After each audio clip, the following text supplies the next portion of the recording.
O título nosso hoje é o pensamento causal entre os transtornos mentais e o trabalho, conceitos, ferramentas, aspectos periciais, e tem essa interface de todos os profissionais, da psiquiatria, da medicina do trabalho, medicina legal, da perícia previdenciária e justiça do trabalho. Esqueci de perguntar se nós temos médicos, peritos da Previdência Social aqui nessa plateia. Sim? Tá ok. Obrigado.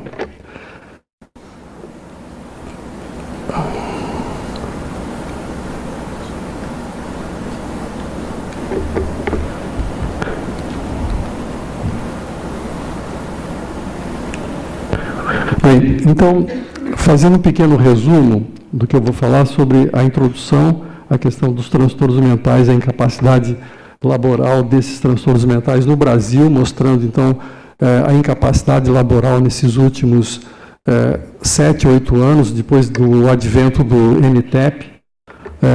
Aspectos conceituais, então, para dar uma contextualização na questão nexo-causal dos transtornos mentais, a lista de doenças, que já foi muito debatido, alguns aspectos do NTEP também, o diagnóstico dos transtornos mentais relacionados ao trabalho, e aí vem todo um estudo, né, que um diagnóstico ele deve ser um diagnóstico onde nós vamos ver não só uma especialidade, mas a psiquiatria, a medicina do trabalho, né, através de algumas classificações, e o principal que eu acredito que nós vamos apresentar aqui é justamente um protocolo de investigação do nexo causal que nós temos já discutido desde aproximadamente 2002, 2003, saindo lá da Unicamp de São Paulo, departamento lá de psiquiatria, de medicina do trabalho, chegando na USP e chegando também nas especialidades todas, né, atuais que estão envolvidas nesse processo, no caso do adoecimento e a questão posterior do nexo causal. E os relatos de caso que nós vamos apresentar também no final. Em primeiro lugar, mostrando, então, o perfil de adoecimento e de afastamento aqui no Brasil de todas as doenças. Aqui eu vou mostrar auxílio doenças previdenciários, e aqui nós vemos, então, o meu apontador deveria apontar lá para cima. Em primeiro lugar, então, de afastamentos que nós temos desde 2007. 2007, então, é o início, né, do advento do NTEP. 2009, 2010, 2014, nós temos, então, as doenças mais incapacitantes. Em primeiro lugar, e às vezes em segundo lugar, estão as doenças do sistema osteomuscular, artrites, artrose, estenossinovites. Em segundo lugar, aparecem lesões, envenenamentos e causas externas, são os traumatismos aí de pescoço, membros, múltiplas regiões, e nós conseguimos ver, então, intercalando 2007, em primeiro lugar, o CID-M, que nós colocamos ali do lado, e já em 2009 ela aparecia em segundo lugar. E o importante para nós, nesse momento, é mostrar, então, os transtornos mentais que sempre, desde 2007 até agora, 2014, ocupa o terceiro lugar de incapacidade no trabalho aqui no Brasil. Desses transtornos mentais, que está na tabela abaixo, os principais causadores de transtornos mentais, e aqui, então, já entra a questão a discussão do nexo desses transtornos mentais, aparece, então, o transtorno do humor, os transtornos chamados neuróticos, transtornos de estresse pós-traumáticos, ansiosos, depois os transtornos devido a substâncias psicoativas e os quadros mais clássicos da psiquiatria, que são os quadros psicóticos, no caso, por exemplo, a esquizofrenia. Esse quadro está melhor descrito, né, subdividindo cada tipo de classificação desses diagnósticos. Em primeiro lugar, o transtorno de humor aparece o episódio depressivo quando uma pessoa tem a primeira vez diagnosticada pela parte médica um quadro de depressão. Quando esse quadro se repete, ela passa, então, a ser diagnosticada como um transtorno depressivo recorrente. Outros transtornos depressivos também que aparecem muito incapacitante são os transtornos afetivos bipolar, que é a doença bipolar também muito grave. Aqui, em segundo lugar, aparecem às vezes os transtornos mentais devido a substâncias psicoativas, que antigamente, em primeiro lugar, estava o alcoolismo, e agora, com o advento e da facilidade de encontrar drogas mais pesadas, como é o caso da cocaína, nós estamos deixando de lado o álcool sendo a primeira causa de afastamento nesse tipo de transtorno, para que ele ocupe um lugar, né, talvez um segundo lugar, porque as grandes causas de afastamento são justamente, hoje em dia, a associação do álcool com a cocaína. Quer dizer, nós estamos vivendo uma situação, deixando o álcool, que é uma situação muito grave, mais crônica em termos de adoecimento. Então, um alcoolista leva 10, 15 anos realmente para chegar numa fase de deterioração social, econômica, familiar, para passarmos para a cocaína, cuja deterioração é muito mais rápida. Alguns anos, não é, do uso da cocaína, né, isso acaba com o indivíduo. Então, nós estamos hoje misturando a questão dos diagnósticos em psiquiatria, dando, então, aquele que está escrito, transtornos mentais devido a múltiplas drogas, que geralmente é associação álcool e cocaína. Dos transtornos neuróticos, os grandes problemas são a questão do transtorno de estresse pós-traumático, que nós vamos falar aqui, a que chama a reação ao estresse grave, transtornos fóbicos ansiosos e um extremamente limitante, se bem que com uma incapacidade mais curta para o trabalho, que é o transtorno do pânico, né? Um transtorno de ansiedade que limita demais a pessoa, mas com o tratamento se reduz isso. Então, às vezes, a pessoa tem, então, afastamentos não tão prolongados, mas sem tratamento. Isso são afastamentos lá dos seus 10 dias, depois volta mais 15 dias, afastamentos temporários. E, no último lugar aqui, a esquizofrenia, os transtornos esquizotípicos, né, que aparecem e que deveriam até aparecerem muito mais dentro dessas classificações, mas nós encontramos o grande problema. Geralmente, pessoas jovens acometidas da esquizofrenia, ou elas estão no mercado de trabalho e com as crises psicóticas da esquizofrenia já são afastadas do trabalho e às vezes já são incapacitadas por muito tempo ou incapacitadas definitivamente do trabalho, então elas não vão aparecer nessa lista, e uma grande maioria que nem consegue chegar ao emprego formal. Então, a questão epidemiológica da esquizofrenia é muito grande e no trabalho nós temos essas características. Nesses aspectos conceituais aqui, nós vamos falar rapidamente do que já foi falado, da lista de doenças relacionadas ao trabalho, da enciclopédia da saúde e segurança da OIT, o NTEP já foi. Repito algumas coisas e vou passar, não me detalhar em relação a isso. A primeira coisa importante e comemorativa aqui, nessa área nossa da psiquiatria do trabalho, é a lista de doenças relacionadas ao trabalho do Ministério da Saúde, relação das doenças profissionais do Ministério da Previdência Social, nascidas em 99, mudaram o paradigma do pensamento causal da medicina do trabalho. Mudaram a medicina do trabalho e a lista antiga, que não tinha tantas patologias assim e tantas áreas médicas assim, com a lista aqui no Brasil, começou então essa lista, então representa um avanço para todas as especialidades médicas na área da saúde e segurança do trabalho, particularmente para a psiquiatria. Ela trouxe uma definição que nós não tínhamos, aliás, nem se falava em psiquiatria do trabalho em 1999.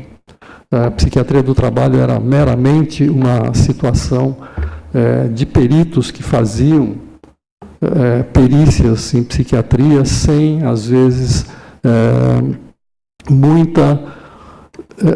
sem direcionamento, vamos dizer assim, uma coisa meio confusa na época. Após a lista, então, aparece a terminologia, transtornos mentais, então, relacionados ao trabalho, e para nós é considerado, então, um marco histórico. Começa aqui no Brasil o estudo desses transtornos mentais com algumas características que nós vamos mostrar aqui. Hoje completamos 16 anos e consideramos um dos pais da psiquiatria do trabalho, o professor René Mendes, e outros que fizeram essa lista. Está tudo bem?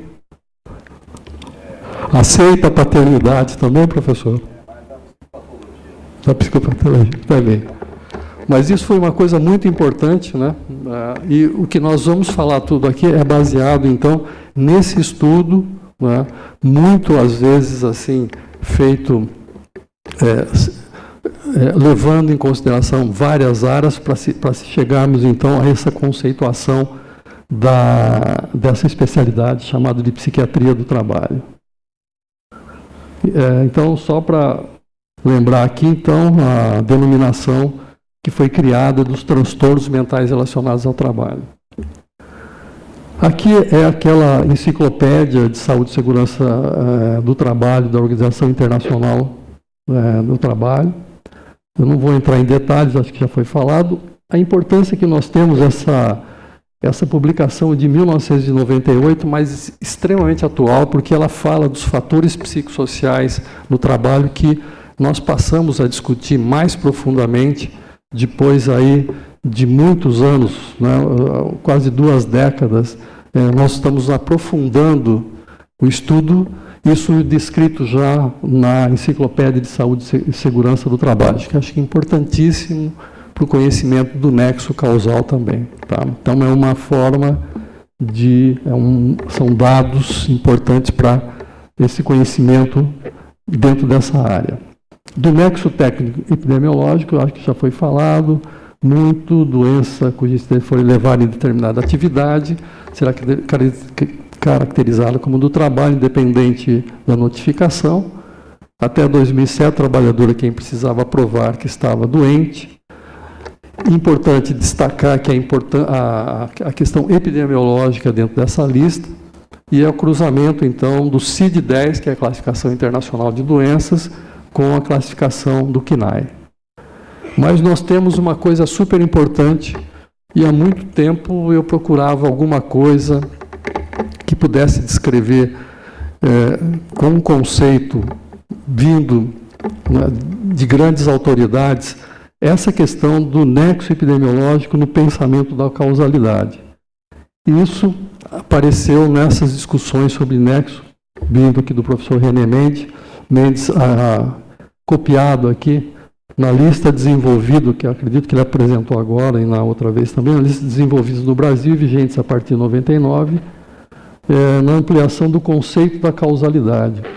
Então, na introdução do nexo epidemiológico, no pensamento da causalidade para o problema do diagnóstico médico, nós temos isso daqui. O nexo é o slide do professor René. O nexo epidemiológico, baseado no raciocínio epidemiológico, aponta para perfis de saúde, doença de pessoas, trabalhadores e populações na perspectiva da integralidade, saúde integral do trabalhador, do que para afirmar diagnósticos de doenças individuais. Então, grifado, o nexo epidemiológico não é uma boa ferramenta para a lógica pericial, para a medicina legal, indenizatória e reparadora, por não ser baseado em probabilidade ou risco populacional.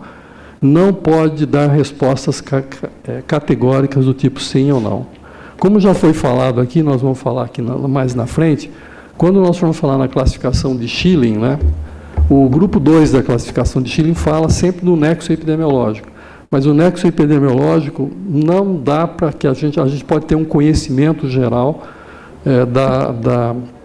de uma população sujeita, então, no caso, a um transtorno mental, mas não dá para fazer o diagnóstico específico desse transtorno e desse sofrimento dessa pessoa. Então, ela é mais uma apresentação ela mais sugere que existe um adoecimento provável ali, quer dizer, então é muito importante, mas o estudo do diagnóstico tem que ser feito de uma maneira específica. Ok? Não sei se o professor René concorda em relação a isso. Tá? E não sei se fica claro para vocês também, depois agora chegando já na especificidade de transtornos mentais, o que representa a lista, o NTEP.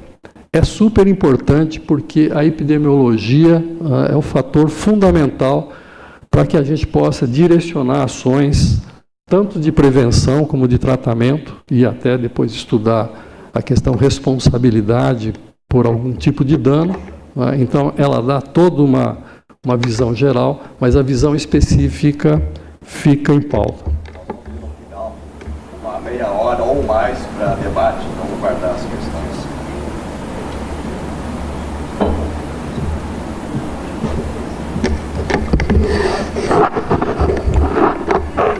Bom, aqui também eu estou apresentando alguns dados que nós temos da Previdência Social, que é um manual de diretrizes de conduta médica, pericial e transtornos mentais, que também fala um pouquinho sobre a questão dos diagnósticos, alguma coisa relacionada ao nexo, que também pode ser utilizada, às vezes, pela própria perícia médica do INSS. Aqui as diretrizes de conduta médica pericial em azul, aqui embaixo, já também desde 2007. Um documento importante, né, que a gente pode ter em mãos para subsidiar diagnósticos e também ver, normalmente, como a perícia da Previdência Social dá esse direcionamento em termos dessas incapacidades e também da questão do nexo.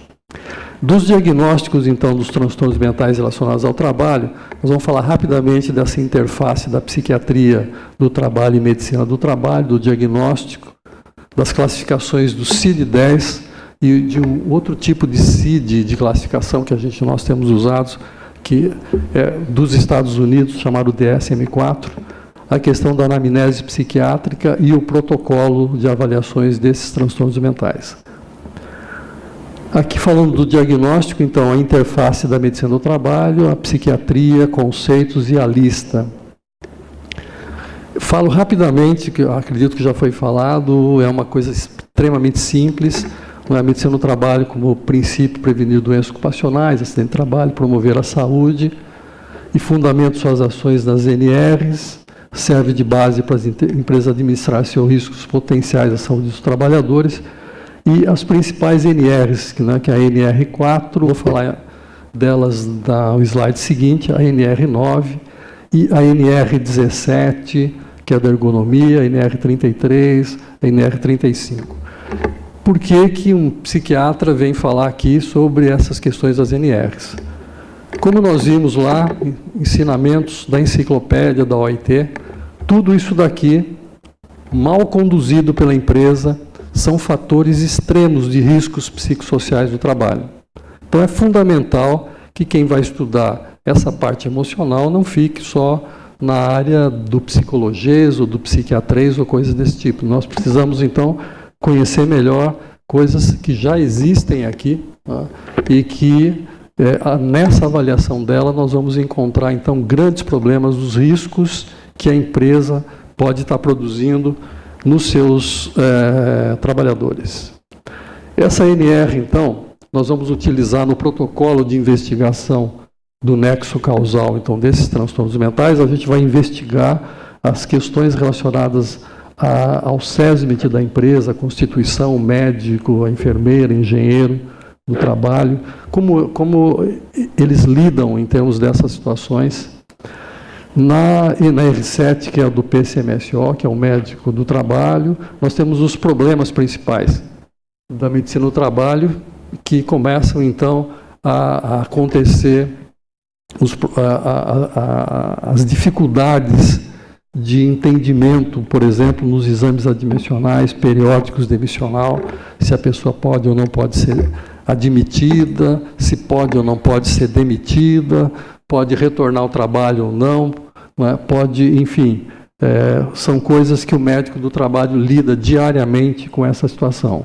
E também aqui nós temos os programas de prevenção, O PPRA é super importante, né, na questão de avaliações aí dos riscos químicos, físicos, biológicos, todos citados, então, como riscos psicossociais desde 1999, e hoje, cada vez nós nos aprofundamos cada vez no estudo desses riscos aí.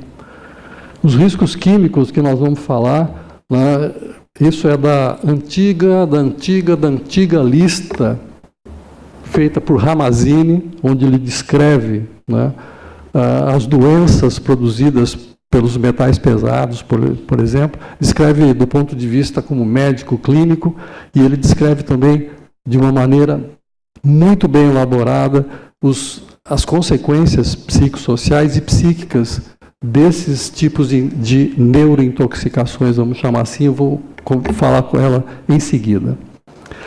Nós temos também na NR17, que fala da ergonomia, um dos anexos super importantes que falam também dos riscos psicossociais. É o anexo 2, que é o trabalho em teleatendimento importante, que dá uma visão um pouco mais aprofundada dentro da ANR, que fala tão pouco sobre riscos psicossociais. No teleatendimento a gente tem, no anexo 2, pelo menos, um conhecimento um pouco mais profundo dessa questão dos riscos psicossociais. E, ultimamente, a NR17, que fala no trabalho em espaços confinados, e trabalhos em altura, nós temos assim questões de avaliações quanto o trabalho em espaços confinados das pessoas com o problema da claustrofobia, não é? Onde a pessoa não consegue ficar em ambientes fechados, e em altura, não é? Da chamada acrofobia, que é o medo das alturas, coisas desse tipo aí. Não vou entrar em detalhes em relação a isso, mas nós temos muito caso em discussão, tudo isso está aí dentro da perícia sobre essas situações. Noções básicas, então, da psiquiatria, da psiquiatria do trabalho. Então, nós temos, apresentando, então, a especialidade de psiquiatria em alguns segundos, né? A psiquiatria geral, ela se baseia, então, nas descrições clínicas da CID-10. Na CID-10, nós temos o capítulo 5 dos transtornos mentais do comportamento. Uma coisa importante sobre a questão que causa a causalidade das doenças mentais, né? Então, a evidência científica moderna indica que os transtornos mentais resultam, então, de interações de fatores biológicos, psicológicos e sociais. Não dá para dizer, às vezes, que é um só, né? Então, ele tem esse fator multicausal, muito importante lá quando nós fomos discutir a questão do nexo, né? Numa situação de dizer que uma doença mental é só produzida pelo trabalho, quando nós não, às vezes, vamos também avaliar a questão biológica, a questão psicológica e a questão social desses casos aí. A classificação dos transtornos mentais, ela começa desde as pessoas já com quadros demenciais e chega até a área infantil. Nós pegamos aqui só a classificação dos transtornos mentais, vamos dizer assim, da população economicamente ativa, dos adultos, né, que podem, então, ter problemas de transtornos mentais orgânicos, que está na primeira tabela, como quadros de demências, delírio, os decorrentes de substâncias psicoativas, que nós já falamos, da esquizofrenia, dos transtornos de humor, dos transtornos neuróticos, aqui apresentando a fobia, a ansiedade, e os transtornos também chamados de personalidade. Tudo aqui, nós estamos falando do CID, tudo aqui é um CID-F, como vocês podem ver, cada patologia tem um CID e um CID-F.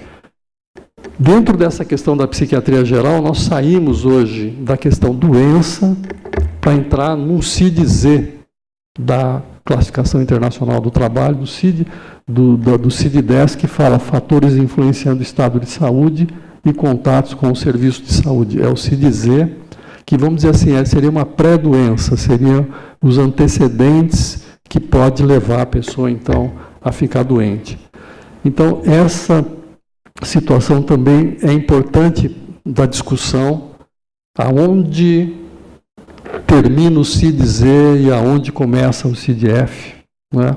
Essa interface é extremamente delicada, muito difícil do diagnóstico, e muitas vezes é essas situações que estão em debates quanto à questão nexo, quanto à questão indenização, responsabilidade, então, da empresa em relação a um tipo de demanda judicial nessa área.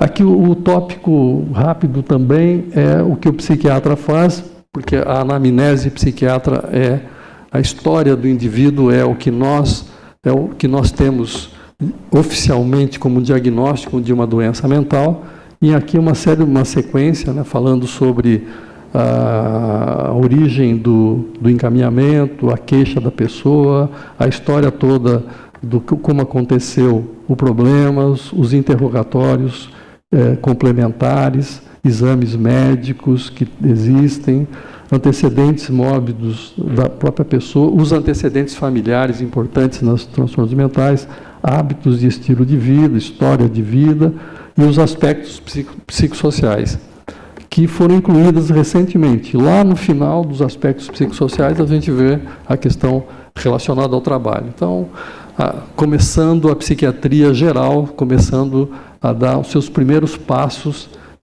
em perguntar o que o Ramazzini sempre fez, né? Qual é a sua profissão? Começa daí, né? Essas 8, 10 horas de trabalho, hoje 12 horas, e hoje se diz que a gente não sai mais do trabalho com toda a informática, com todos os seus WhatsApps, essas coisas que são contínuas, e a gente está 24 horas dentro do trabalho. As classificações, como eu disse, mais utilizadas, né, é o CID-10 aqui no Brasil. Nos Estados Unidos, eles usam uma sigla DSM-4.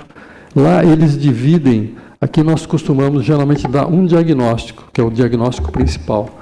Nos Estados Unidos, e no caso dos transtornos mentais, eles utilizam 4 eixos e colocam no eixo 1 o diagnóstico principal, no eixo 2 eles colocam algum tipo de transtorno de personalidade que pode agravar esse primeiro diagnóstico, eu coloquei ali como exemplo um transtorno depressivo.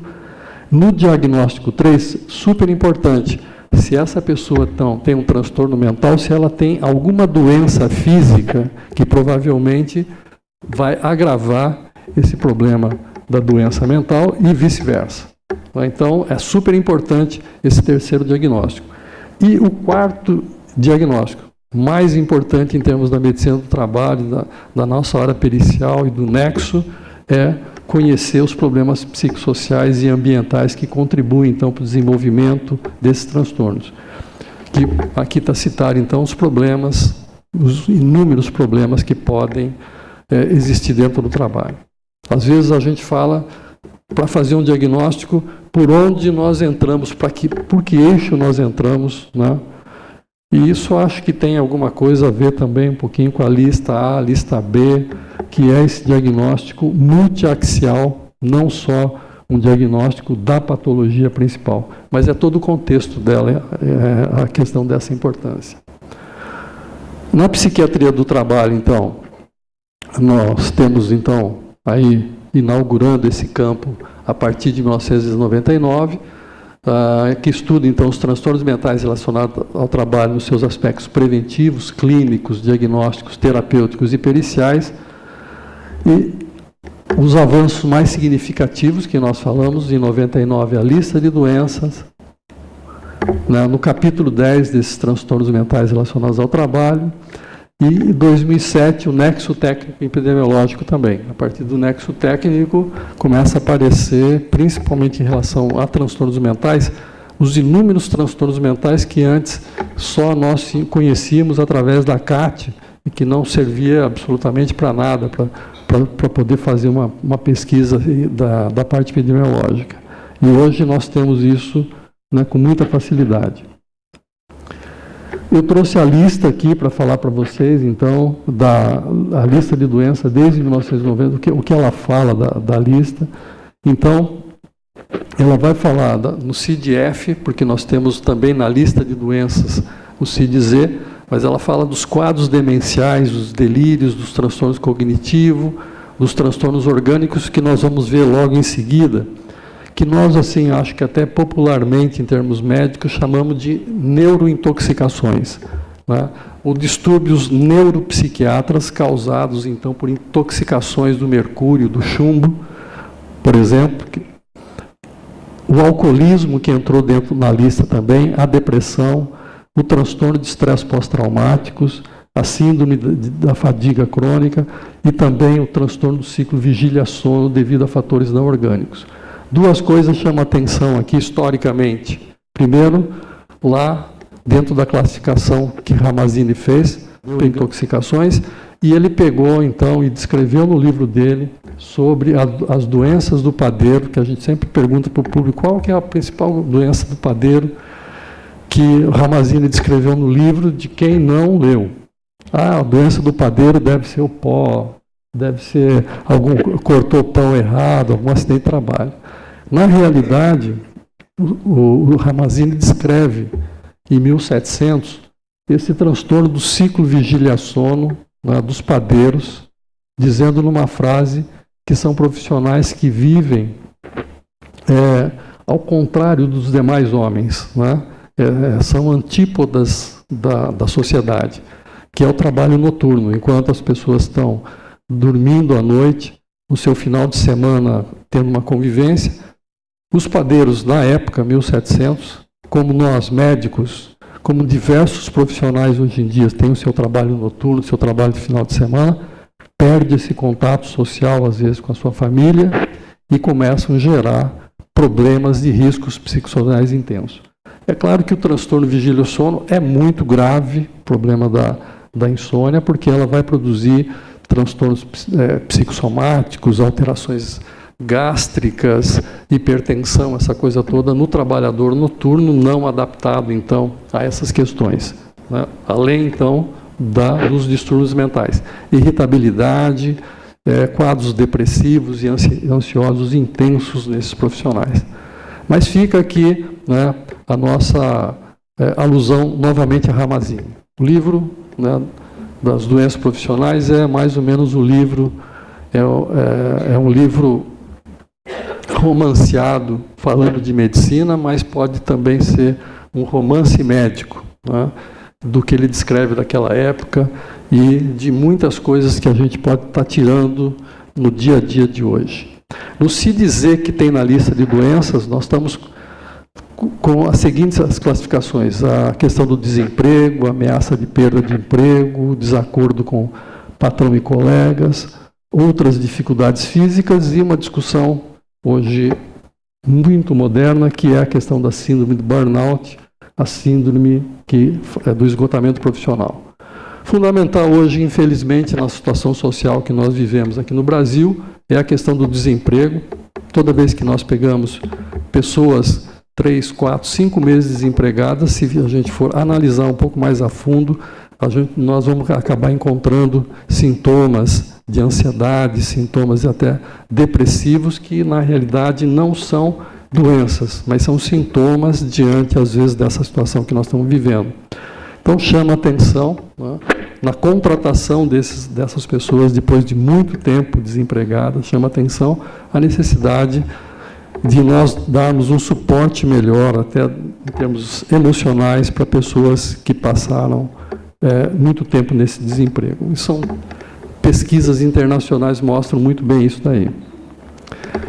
Falando rapidamente, então, dessa lista de doenças, nós temos, então, aqui um tipo de patologia já descrita por Ramazzini, né, que no transtorno cognitivo leve, né, produzido, então, por pessoas que se intoxicaram pelo chumbo em fabricação de baterias, tintas, fundição, extração de minérios, e também pelo mercúrio, fábricas de lâmpadas, de aparelho. Um dos tipos de alteração que aparece são quadros, entre aspas, demenciais. A pessoa começa a ter alteração da memória, da orientação espacial, da capacidade de aprendizado, da concentração e intensas sensações de fadiga, executar tarefas mentais. Esse é o quadro, é uma mistura de quadro neurológico com quadro psicológico e psiquiátrico, E nós temos ainda, por exemplo, em São Paulo,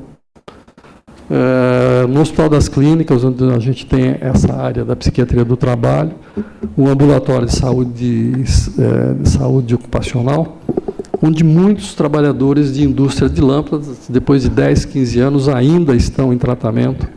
E as sequelas mais importantes são os quadros depressivos, né, e a questão social, psicossocial desses casos também. Então, para vermos que o problema não é só a questão neurológica em si, mas a questão também é psiquiátrica e psicológica. Nos transtornos depressivos, eu estou perdido totalmente no horário. Tá. Nos sintomas depressivos, que nós temos o humor deprimido, desânimo, sentimento de culpa, baixa estima, redução da capacidade de atenção, ideias de culpa, ideia suicida, alterações do sono, apetite, fadiga, por exemplo, a fadiga, energia, essa diminuição da energia, da perda do prazer. Nós temos vários tipos. Os episódios depressivos, como nós vimos aqui, que é a principal causa de incapacidade do trabalho dos transtornos mentais. Geralmente o episódio depressivo é um episódio de curto tempo de duração, se tratado adequadamente. A pessoa fica lá às vezes 15, 20 dias afastada do trabalho e consegue retornar depois que a medicação começa a fazer mais efeito. Os grandes problemas são os transtornos depressivos recorrentes. E aí os recorrentes são quando a pessoa, então, tem já um primeiro episódio depressivo, o segundo, o terceiro, o quarto episódio depressivo é chamado de transtorno depressivo recorrente. Existem os quadros que são leves, cujo